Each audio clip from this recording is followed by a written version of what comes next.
মানুষের কাছে গিয়ে ইসলামের বাণী কোরআনের কথাগুলো পৌঁছে দিতে হবে। আমি ধন্যবাদ জানাই। বাংলাদেশ জামায়াতে ইসলামীর কেন্দ্রীয় সেক্রেটারি অধ্যাপক গোলাম পরোয়ার বলেছেন, বাংলাদেশের মানুষ এখন দাঁড়িপাল্লায় ভোট দিতে প্রস্তুত।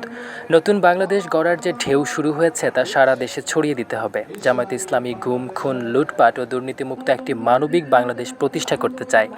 সোমবার বিকেল ৩টায় সাতক্ষীরার তালা উপজেলায় আয়োজিত ছাত্র যুব সমাবেশে প্রধান অতিথির বক্তব্যে তিনি এসব কথা বলেন। অধ্যাপক গোলাম পরোয়ার আরও বলেন, কোনো উস্কানিতে উত্তেজিত না হয়ে শান্ত থাকতে হবে। তালা কলারোয়ার জনগণকে তিনি আহ্বান জানিয়ে বলেন, কোনো উস্কানির ফাঁদে পা দেবেন না। একটি পক্ষ আমাদের গণজোয়ার থামিয়ে দিতে ষড়যন্ত্র করছে, কিন্তু আমরা জনগণের শক্তিতে বিশ্বাস করি।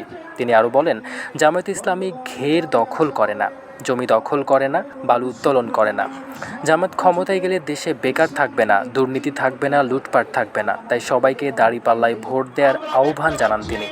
এ সময় অনুষ্ঠানে সভাপতিত্ব করেন তালা উপজেলার জামায়াতে আমির মাওলানা মফিদুল্লাহ।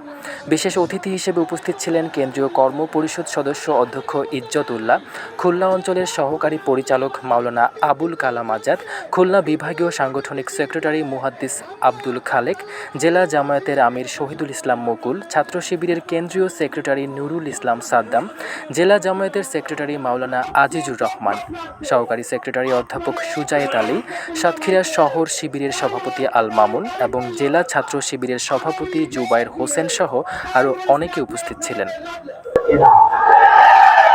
রাষ্ট্র ক্ষমতা দখল করে আর উন্মুক্ত লুটপাট হত্যাযজ্ঞ খুন খারাপির রাজত্ব বাংলাদেশে আর চলবে না। তাদের চরিত্র বাংলাদেশের মানুষ দেখে ফেলছে।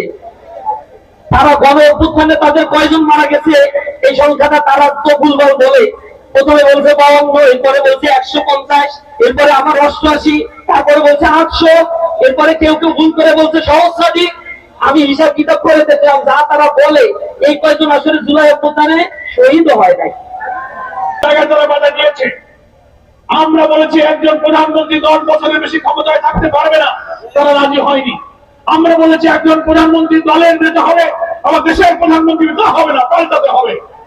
আমরা এইসব সংস্কার প্রস্তাব দিয়ে আরো সাংবিধানিক পদ, রাষ্ট্রপতি প্রধানমন্ত্রীর ভারসাম্য, প্রধান বিচারপতি, আপিলেট ডিভিশনের বিচারপতি, সাংবিধানিক পদ নিয়োগের ক্ষেত্রে সেপারেট অ্যাপয়েন্টিং অথরিটি, অনেক সংস্কার আমরা করেছি।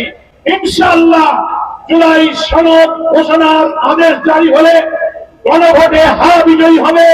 তারপর ফেব্রুয়ারিতে জাতীয় নির্বাচনে ভোট হলে একটি চমৎকার বাংলাদেশ ইনশাআল্লাহ গঠিত হবে।